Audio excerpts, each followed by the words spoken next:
네, 존경하는 국민 여러분, 김진표 국회의장님과 동료 의원 여러분, 한덕수 국무총리님과 국무위원 여러분, 국민의힘 비상대책위원장 정진석입니다. 먼저 국민 여러분께 진심으로 송구스럽다는 말씀을 드립니다. 지난 대통령 선거와 지방선거를 통해 국민 여러분께서는 저희 국민의힘을 믿고 대한민국을 맡겨주셨습니다. 하지만 그동안 여러 가지로 많이 부족했습니다. 기울어진 의회 권력의 난맥을 탓하기에 앞서 집권여당 비상대책위원장으로서 저희들의 부족함을 솔직하게 고백하고 송구스럽다는 말씀을 드립니다. 새로운 각오로 새롭게 변하겠습니다. 더욱 낮은 자세로 국민의 뜻을 살피겠습니다. 이번 정기국회가 민생 회복과 정치 복원의 출발점이 될 수 있도록 국민의힘이 앞장서서 뛰겠습니다. 존경하는 국민 여러분, 역사학자 아놀드 토인비는 문명사회의 탄생, 성장, 소멸을 도전과 응전의 역사로 해석했습니다. 외부의 도전에 성공적으로 응전한 민족과 문명은 찬란한 발전을 이뤄냈지만 그렇지 못하면 쇠락과 소멸의 길로 추락하고 말았습니다. 우리 대한민국의 지난 역사는 어떠했습니까? 일제강점기와 6.25 전쟁의 폐허 위에 오늘의 이 자랑스러운 대한민국을 건설하기까지 우리의 지난 역사는 세계 어느 나라도 이뤄내지 못한 가혹한 도전과 기적적인 응전의 기록이었습니다. 머리를 잘라 가발을 수출해서 먹고 살던 가난한 나라가 지금은 자동차 생산 세계 5위 자리를 지키고 있고 스마트폰, 반도체, 가전제품들로 세계 시장을 지배하고 있습니다. BTS를 비롯한 K-팝은 압도적 아우라로 세계인의 눈과 귀를 사로잡고 있고 기생충, 미나리, 오징어 게임과 같은 K 컨텐츠들은 놀라운 속도로 우리의 문화 영토를 확장하고 있습니다. 우리 대한민국은 역사의 도전에 슬기롭게 응전하는 것이 얼마나 위대한 성취로 이어지는지를 입증해온 참으로 강하고 위대한 나라입니다. 그런데 지금 우리가 서 있는 현실은 어떻습니까? 눈을 조금만 밖으로 돌려보면 너무나 위태롭고 불안하기만 합니다. 지금 인류 사회는 한 번도 경험하지 못했던 전혀 다른 차원의 위기와 도전에 직면해 있습니다. 코로나 팬데믹은 인류가 살아가는 생활의 공식을 근본부터 흔들어 놓았습니다. 러시아의 우크라이나 침공과 미중 패권 경쟁 가속으로 세계 질서는 불안한 재편기로 접어들고 있습니다. 전통적 안보 질서의 형상이 변화하고 있고 오랜 기간 다져왔던 국제 경제의 밸류체인도 여기저기 파열음을 내고 있습니다. 바야흐로 문명사적 재편기가 눈앞에 와 있는 것입니다. 그런데 지금 우리의 현주소는 과연 어떻습니까? 세계 질서의 격변에 맞설 준비가 되어 있습니까? 자칫 우리가 성장의 정점을 찍고 쇠락의 길로 접어들고 있는 것은 아닌지 염려할 수밖에 없습니다. 우리의 산업의 국제 경쟁력은 갈수록 약화되고 있습니다. 산업 구조 조정과 노동시장 개혁의 지연, 낡은 정치와 행정이 부른 규제의 족쇄는 미래 산업이 성장할 터전마저 앗아가고 있습니다. 인구 절벽과 지방 소멸의 위험은 더 이상 방관할 수 없는 현실로 다가왔습니다. 경제적 불평등의 심화와 부족한 사회 안전망은 국력 낭비를 부르는 갈등과 분열의 씨앗이 되었습니다. 모자란 일자리와 바닥을 드러낸 사회보험은 세대 전쟁을 촉발하는 방아쇠가 되고 말았습니다. 이처럼 1분 1초가 급박한 상황인데 우리 정치의 모습 어떻습니까? 구한말 우리는 국제질서 급변에 눈과 귀를 막고 세계사적 흐름을 거역했던 결과로 치욕적인 식민지배를 겪어야 했습니다. 그 망국의 길을 지금 우리 정치가 반복하고 있지는 않습니까? 여야 동료 의원 여러분께 진심으로 호소합니다. 우리 스스로 거울을 한번 들여다봅시다. 저는 지금 우리 모습이 참으로 부끄럽다고 생각합니다.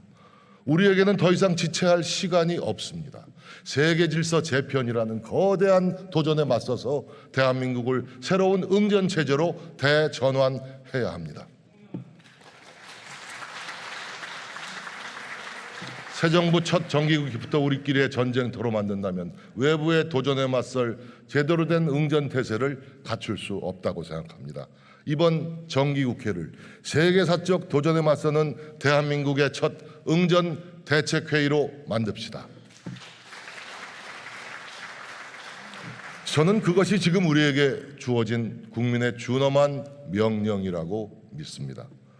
여러분, 지금 국민들 하루하루가 너무나 힘겹습니다. 물가 천정부지로 치솟고 있습니다. 좋은 일자리 턱없이 부족합니다. 경제의 활력도 여간에서 살아나지 못하고 있습니다. 지난 5월 윤석열 정부가 출범한 후 민생과 경제를 살리기 위해 온 힘을 쏟고 있지만 잃어버린 5년의 그림자가 너무 어둡고 짙은 게 사실입니다.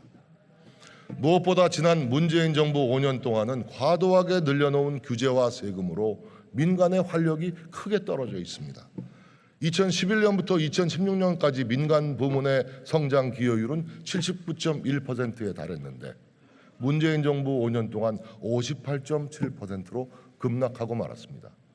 성장 잠재력 3%대에서 2%대로 추락했습니다. 막무가내 탈원전을 추진하며 전기요금까지 왜곡한 결과 에너지 시장 전반에 막대한 부담이 발생하고 있습니다. 국가 채무를 급격하게 늘려놓은 결과 재정을 효율적으로 쓰기도 어려운 상황입니다. 한미 동맹이 약화되고 한일 관계가 악화되면서 우리의 외교적 입지도 현저하게 줄어들었습니다. 윤석열 정부와 국민의힘의 국정 전환은 결국 이러한 잘못을 바로잡는 데서 출발할 수밖에 없습니다. 국민의힘은 결코 지난 5년의 실패를 되풀이할 생각이 없습니다. 우리 국민들께서는 5년 만에 정권 교체, 4년 만에 압도적 지방 권력 교체로 국민의 뜻이 어디 있는지를 분명히 보여주셨습니다. 반성 없는 내로남불 정부를 심판하고 궤도를 이탈하여 퇴행하고 있는 대한민국을 제자리로 돌려놓으라는 것이 바로 국민의 준엄한 명령이었습니다. 그런데 지금 민주당은 어떻습니까? 정권 교체라는 명백한 현실마저 부정하고 있지 않습니까? 마지막 손에 남은 국회 권력을 휘두르며 사사건건 국정의 발목을 잡고 있습니다. 자신들을 보호하고 자신들의 기득권을 지키기 위한 망국적 입법 독재를 서슴지 않고 있지 않습니까? 정상 외교에 나선 대통령을 향해 마구자구식 흠집내기를 넘어서 저주와 증오를 퍼붓고 있지 않습니까?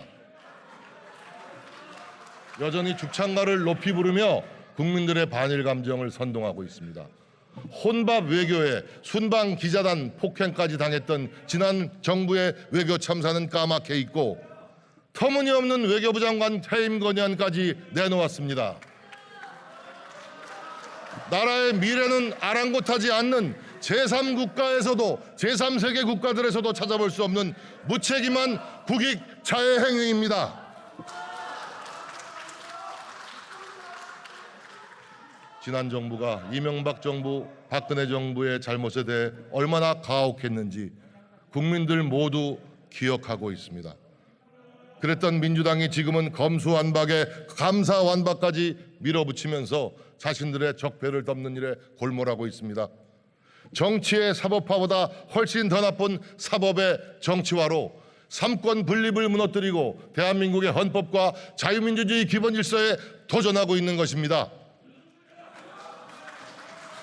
민생을 살피기에도 턱없이 부족한 시간에 스토킹 수준으로 대통령 영부인 뒤를 캐고 이재명 대표의 사법 절차를 방탄하는 데만 야당의 힘을 몽땅 쓰고 있습니다.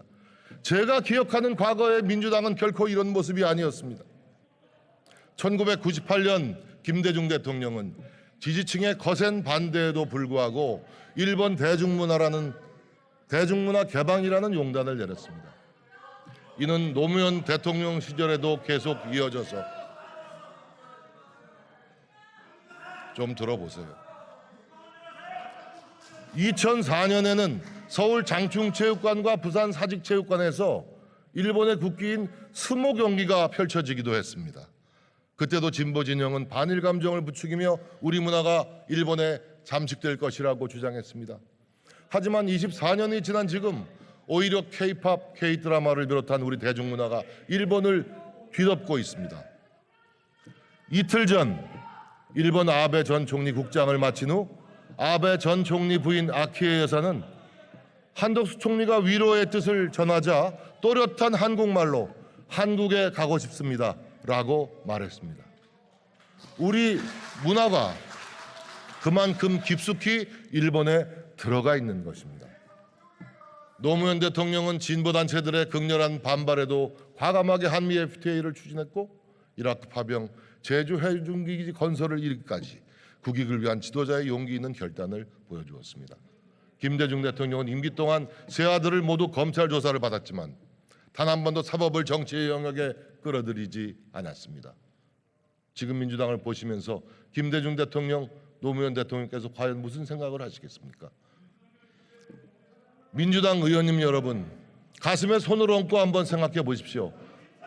대장동 사건, 백현동 사건, 성남FC, 변호사비 대납, 애당초 우리 당에서 처음 내놓은 사건은 하나도 없습니다.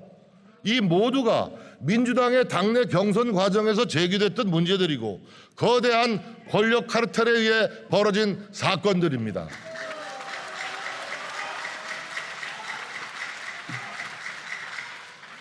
돈 한 푼 받지 않았다며 사법당국의 수사가 억울하다고 합니다. 그러면 박근혜 대통령은 돈 받아서 감옥에 보냈습니까? 돈 한 푼 받지 않고도 1737일 동안 옥고를 치렀습니다. 전직 대통령도 잘못이 있으면 감옥에 보내는 것이 지엄한 대한민국의 법인데 도대체 누가 예외가 될 수 있다는 말입니까? 사법을 정치에 끌어들여 이를 막으려 든다면 국민들께서 결코 용납하시지 않을 것입니다. 마찬가지로 검찰이 정치적 목적의 수사를 펼친다면 이 또한 국민들께서 방관하시지 않을 거라고 생각합니다. 이제 사법의 영역은 사법에 맡겨놓고 국회는 국회의 일에 집중하십시다. 민생을 살리고 경제를 일으키는 일에 우리의 온 힘을 쏟아 부어야 합니다. 그것이 대한민국과 국민들을 위한 길이며 동시에 민주당을 위한 길임을 명심하시기 바랍니다.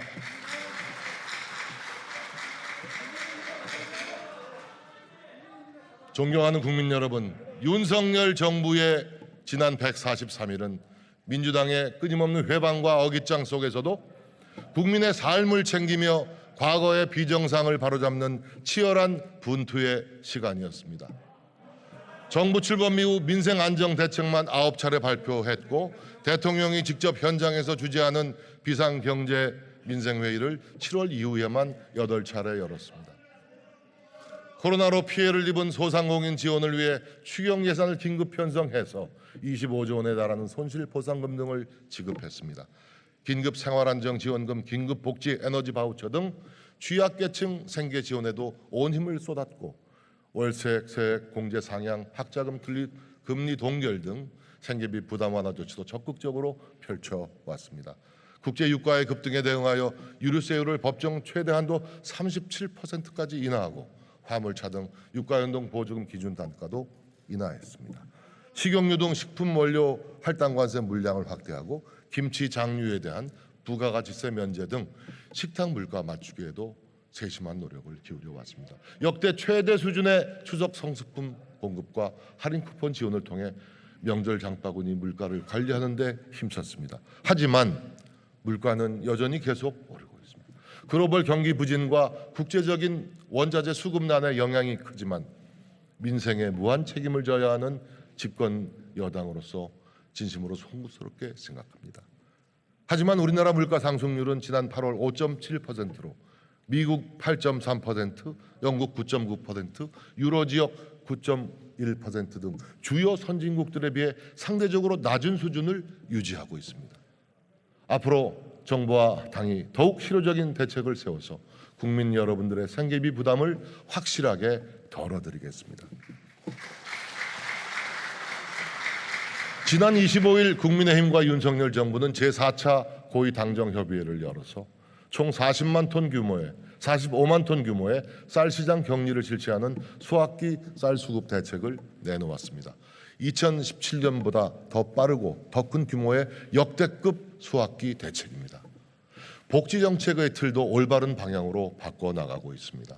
우리 사회에는 어려운 일을 당해도 목소리조차 제대로 내지 못하는 진정한 사회적 약자들이 많이 있습니다. 목소리 큰 이익단체보다 이런 분들을 먼저 챙겨드리는 것이 윤석열 정부가 추구하는 약자 복지의 핵심입니다. 저소득층 대상 기준 중위소득을 2015년 제도 도입 후 가장 큰 폭으로 인상해서 사회 안전망을 보다 두텁게 만들겠습니다. 복지 사각지대를 최대한 줄여나가기 위해서 장애인, 취약청년, 노인, 아동, 청소년 대상 지원도 구석구석 꼼꼼하게 챙겨나가고 있습니다. 내년 약자 복지 예산을 올해 대비 8조 7천억 원 늘린 74조 4천억 원으로 편성해서 내년 중앙정부 가용재원 9조 원 거의 모두를 약자 복지 강화에 투입할 계획입니다. 문재인 정부 최악의 실패인 주거정책 정상화를 위해 반시장적 규제 일본도 부동산 정책을 전면 전환하고 서민들의 주거 안전망 강화에 힘을 쏟아왔습니다. 민간주도 270만 호 주택 공급 방안, 지방 규제 지역 전면 해제에 이어서 재건축도 규제 개혁 개선도 적극 추진해 나갈 생각입니다. 특히 대출 규제와 징벌적 부동산 세제 정상화를 통해 청년들은 물론 국민들의 내 집 마련 희망을 다시 되살려 나가겠습니다.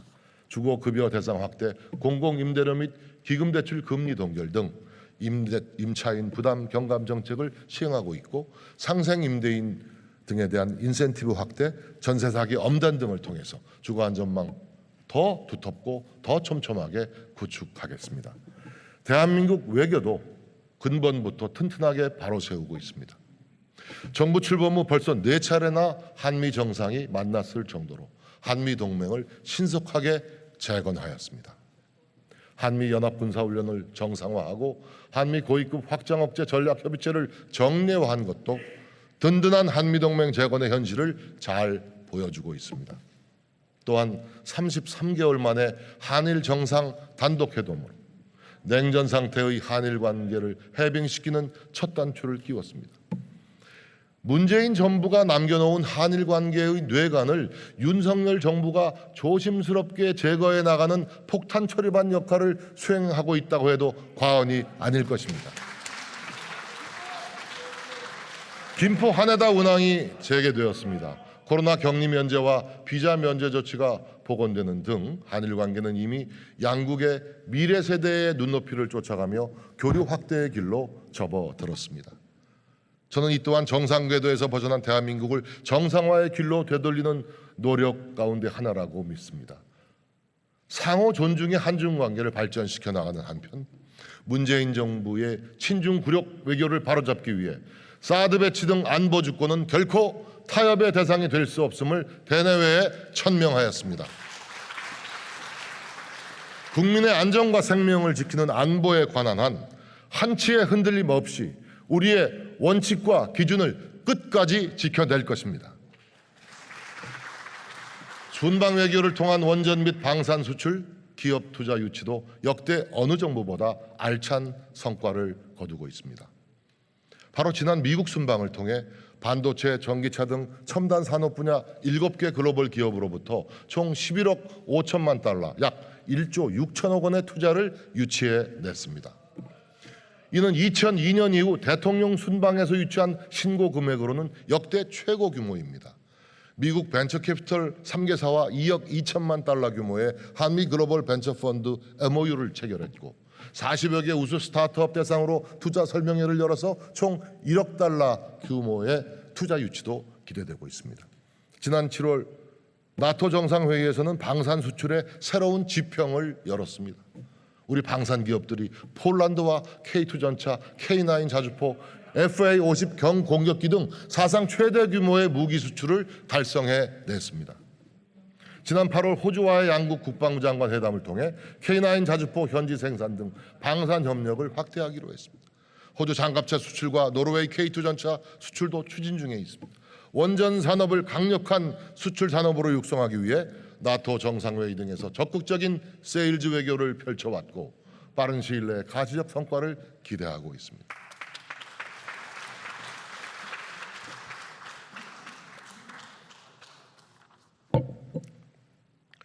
국민과 약속한 정치개혁도 힘차게 추진하고 있습니다. 청와대를 국민 품에 돌려드리고 용산 시대를 열어 국민 곁으로 가까이 다가섰습니다. 아침마다 대통령이 직접 기자들을 만나는 도어 스태핑으로 새로운 소통 문화를 정착시켜 나가고 있습니다. 단순히 대통령의 공간을 옮긴 차원을 넘어서 제왕적 권위주의에서 벗어나지 못했던 과거 대한민국의 대통령 문화를 획기적으로 전환한 것입니다.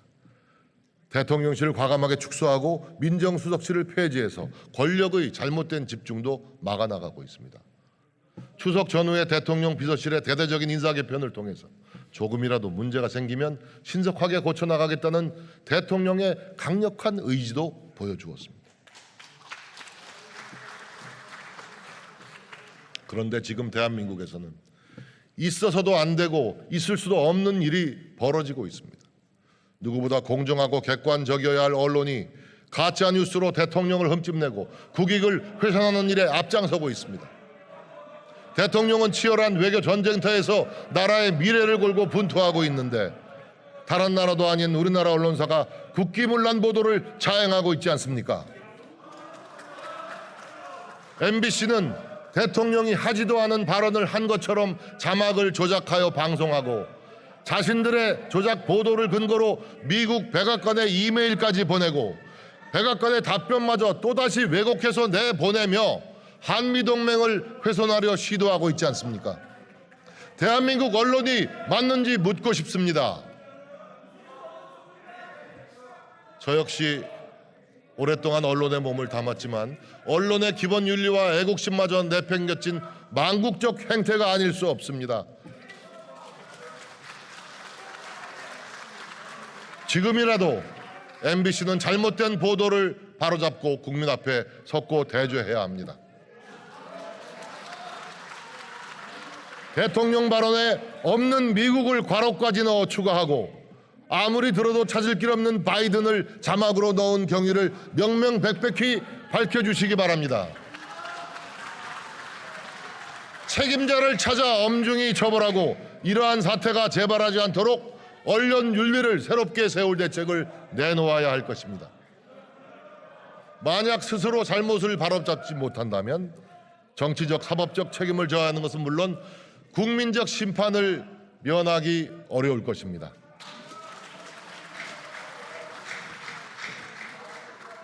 존경하는 국민 여러분, 내년 2023년은 우리에게는 물론 전 세계적으로 그 어느 때보다 중요한 대전환의 시기입니다.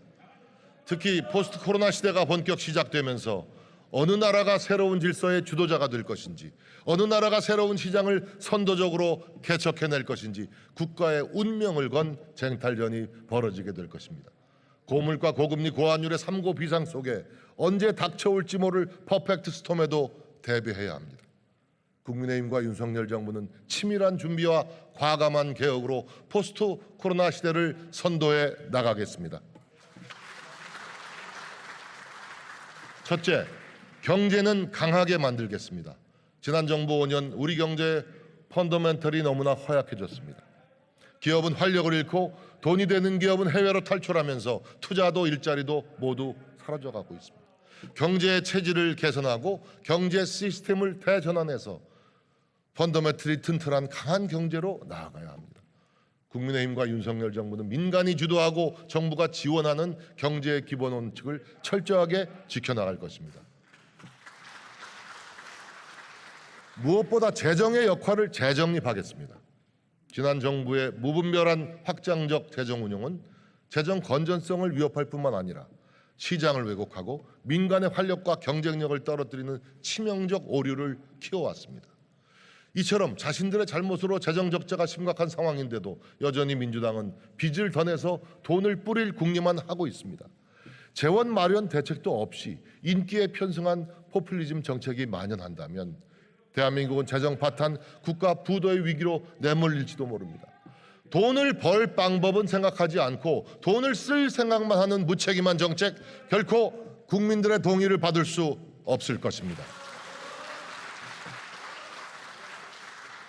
국민의힘과 윤석열 정부는 정부 주도 확장 재정에서 벗어나 민간과 시장이 주도하는 경제 도약을 유효적절하게 뒷받침하는 방향으로 재정을 운용해 나갈 생각입니다. 내년 예산부터 역대 최대 규모인 24조 원의 지출 구조 조정을 단행했고 4급 이상 공무원 보수 동결, 장차관급 보수 반납 등 스스로 먼저 허리띠를 졸라매기로 했습니다.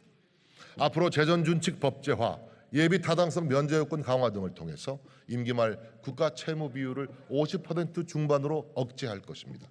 경제 체질 개선의 속도 역시 높여나가겠습니다. 불필요한 규제 지속적으로 철폐하고 기업의 의욕과 경쟁력을 떨어뜨리는 과도한 세금도 적극적으로 개혁해 나가겠습니다.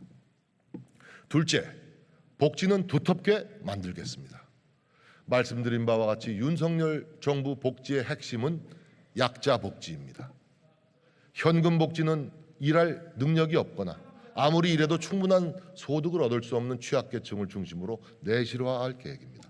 돌봄, 요양, 교육, 고용, 건강 등 국민들께서 꼭 필요로 하는 서비스 복지는 민관 협업을 통해서 고도화시켜 나가겠습니다. 이를 통해 창출되는 서비스 복지 일자리는 노동 취약계층을 위한 괜찮은 일자리 저수지 기능을 하게 만들어가지고 복지와 성장의 선순환이 이루어지도록 하겠습니다. 윤석열 정부가 추구하는 자유와 연대의 핵심 가치는 기회의 평등을 보장하는 데 있습니다. 표를 얻기 위한 포퓰리즘 복지, 목소리 큰 집단만 이익을 챙기는 정치 복지를 바로잡겠습니다. 사회적 약자를 생애 주기에 맞춰 우선 지원하고 국민 누구나 공정한 기회를 누리도록 만들겠습니다. 정보 소외로 복지 혜택을 못 누리는 일이 없도록 복지제도 통합관리 체계도 서둘러 구축하겠습니다. 셋째, 대한민국의 미래가 걸린 3대 개혁, 연금개혁, 노동개혁, 교육개혁을 멈춤 없이 추진해 나가겠습니다. 연금개혁은 지난 대통령 선거 당시 4개 정당 후보 모두가 합의했고 국회에 연금개혁 특별위원회 설치도 합의를 했습니다. 노후의 안정적 생활을 위한 적절한 수준의 소득 보장을 하면서도 장기적으로 지속 가능하고 세대 간, 지역 간 공정성까지 확보하는 일은 한 정당, 한 정부의 노력만으로 이뤄내기가 어려운 참으로 지난한 과제입니다. 지금도 이미 늦었습니다. 더 이상 늦출 수도 없습니다. 여야는 물론 각계 전문가의 폭넓은 참여 속에 범국민적인 의견 수렴 과정을 조속히 시작하겠습니다. 노동개혁은 산업구조 조정의 선결 과제이면서 미래 세대의 일자리가 걸린 국가적 과제입니다. 산업화 시대의 패러다임에 머물러 있는 우리 노동시장의 고질적인 이중구조를 해체하지 않고서는 좋은 청년 일자리 창출은 꿈도 꾸기 힘들고 지속가능한 성장을 기대하기는 더더욱 어려울 것입니다. 더 이상 목소리 큰 귀족노조의 기득권 지키기에 우리 노동시장을 방치할 수 없습니다. 민주당이 끝내 민주노총의 편에 서겠다면 우리 국민의힘은 목소리 낮고 힘없는 보통의 노동자들 편에 서겠습니다.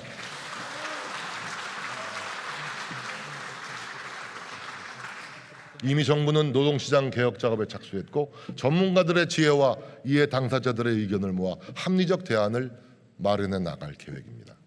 새로운 시대에 맞춰 미래인재를 양성하는 교육개혁도 시급합니다. 국민의힘과 윤석열 정부 국가 교육돌봄 책임제, 미래인재 양성, 교육재정 개혁을 교육개혁의 3대 핵심 과제로 설정하고 임기 내 가시적 성과를 낼 수 있도록 박차를 가하고 있습니다. 지난 70년 교육에 대한 과감한 투자가 오늘의 대한민국을 만든 초석이 되었듯이 디지털 시대 4차 산업혁명 선도국가로 이끌어 나갈 교육개혁을 반드시 이뤄내겠습니다. 마지막으로 대한민국의 국제 경쟁력을 견인해 나갈 새로운 융합형 신성장 경제특구 구축을 정부와 야당에 제안하고자 합니다. 지방 소멸을 부르는 수도권 일국의 경제체제에서 벗어나 지방 중심의 새로운 성장 엔진을 만들자는 것입니다. 영남권, 호남권, 세종, 충청권, 강원, 제주권 등 총 5개 지역에 조성해서 규제 완화, 세제 감면, 민간 중심 등 정부의 정책 자산을 모두 투입하는 기업 중심의 산학연 클러스터 설치를 구상하고 있습니다. 반도체, 바이오, 항공우주, 로봇, AI, 모빌리티 등 10여 개에 달하는 신성장 산업을 산업별로 두세 개씩 묶어서 하나의 특구에 집약함으로써 융합의 동력을 극대화하고 규제에 쫓겨 해외에 나갔던 우리 기업의 리쇼어링 기지로도 활용할 수 있을 것입니다. 또한 지방 분권과 자치의 정신에 맞게 유치 지역의 자율성을 최대한 보장해서 기존 혁신 도시들의 한계를 뛰어넘는 새로운 지방 발전의 주춧돌이 될 것입니다. 존경하는 국민 여러분께서 정권은 바꿔주셨지만 국회는 앞으로도 2년 가까이 극단적 여소야대 상황이 유지될 수밖에 없습니다.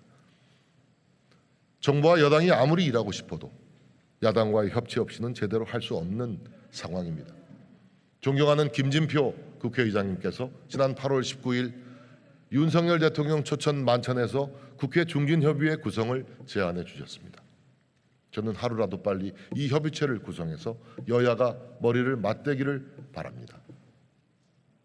아직 시동을 걸지 못하고 있습니다. 조속한 시일 안에 국회 중진협의회가 구성될 수 있도록 의장님께서 각별한 관심을 가져주시고 민주당 이재명 대표님께서도 적어도 이것만큼은 마음을 열고 받아주실 것을 간곡히 요청드립니다. 어제 이재명 대표님께서 교섭단체 대표연수를 통해 제안하신 개헌과 선거법 개정, 국회 특권 내려놓기 등도 이 협의체를 통해서 충분히 심도 있는 논의가 가능할 것이라고 저는 생각합니다. 저와 국민의힘은 국가 발전을 위해 올바른 방향이라면 민주당과 협의할 확고한 의지를 갖고 있습니다. 또한 저는 정기국회 기간 민생법안을 협의할 여야 민생경제협의체 구성을 제안드립니다. 국민의힘은 정기국회를 앞두고 국민통합, 민생경제회복, 미래도약의 3대 기조 아래 100대 입법과제를 선정했습니다. 약자와의 동행을 목표로 하는 국민통합 입법과제에는 납품 단가 제값받는 환경을 조성하고 살기 좋은 임대주택을 만드는 법안, 함께 잘 사는 사회를 실현하기 위한 장애인 지원 법안 등을 꼼꼼하게 담았습니다. 민생경제 회복을 위한 입법과제로는 부모급여 신설 등 육아 부담을 완화하는 법안, 금융시장 활성화, 일자리 투자 세제 지원 등 경제 활력을 높이는 법안, 각종 재난 재해를 예방하고 기후 위기에 대응하기 위한 법안, 서민 주거 안정과 부동산 시장 활성화를 위한 정상화를 위한 법안 등을 포함시켰습니다. 미래 도약을 위해서는 우리의 미래 먹거리 산업 육성을 지원하고 미래 인재를 양성하는 법안들을 준비해 놓았습니다. 하지만 아무리 우리가 이렇게 100개의 법안을 마련해도 야당의 협조 없이는 하나도 통과시킬 수 없는 게 지금의 현실입니다. 민주당 역시 소위 7대 추진 민생 법안을 내놓았습니다. 자유민주주의 시장경제라는 대한민국 헌법 정신과 맞지 않는 포퓰리즘 법안들이 많지만 이 점이 참으로 저는 안타깝습니다. 특히 소위 노란봉투법은 한시가 급한 노동시장 개혁에 역해하는 불법 파업 조장법입니다. 민주당의 양곡관리법 개정안 또한 쌀 공급 과잉을 오히려 심화하고 미래 농업 발전을 저해하는 농업 고사 법안입니다. 하지만 한 걸음 양보해서 살펴보면 우리 당이 추진하는 법안들과 취지를 같이 하는 법안들도 있습니다. 비교적 쟁점이 적거나 함께 테이블에 올려놓을 수 있는 법안들을 중심으로 지혜를 모아나갈 수 있기를 기대합니다. 국민의힘과 정부는 형식보다 내용에 중점을 두고 다양한 협치와 소통의 틀을 확대하는 데 보다 힘을 기울여 나가겠습니다. 윤석열 대통령께서는 국회가 국정의 중심이라는 확고한 신념을 갖고 있습니다. 지난 의장단 만찬을 통해 이러한 뜻을 밝혔습니다. 한남동 공관이 문을 열면 여야 의원들과 수시로 만나고 허심탄회하게 대화하며 식사도 나누겠다고 말씀하셨습니다. 저는 대통령과 국회 다수당 대표가 언제든 만나지 못할 이유가 없다고 생각합니다. 회담의 형식도 얽매일 필요가 없습니다. 협치만 제대로 될 수 있다면 저는 여당 대표 패싱도 얼마든지 받아들일 수 있습니다. 존경하는 국민 여러분, 세계 그 어느 나라보다도 도전과 응전에 강한 나라입니다. 우리 대한민국입니다. 국제 질서의 재편기, 전 세계가 혼란에 빠진 지금이 오히려 우리에게는 가장 큰 기회일 수도 있습니다. 공정과 상식의 힘, 자유와 연대의 동력으로 한 걸음 앞서가는 응전태세를 갖춥시다. 강하고 위대한 대한민국의 역사를 다시 써 나갑시다. 경청해 주셔서 감사합니다.